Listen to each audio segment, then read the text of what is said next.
Bi Xwedê destkeftiyeke mezin e. Xwedê qewetê bide wan, em diçûn navenda gund. Yekem tişt ew bû ku rê dûr bû û li ser me du qat dirêj dibû. Ya duyemîn, mînak eger motorsîkleteke me hebe, heta digihîşt ji hev diket. Niha maşela bila Xwedê xêra wan qebûl bike.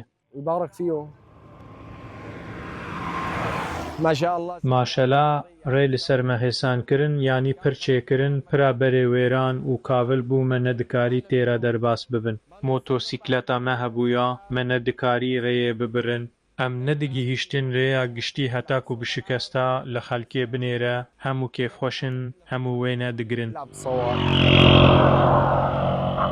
Rê pir li ser me kurt kirin. Rêya berê ji binî ve kolandî bû û me gelek zehmetî dikişand, li vir rêya me çêkirin.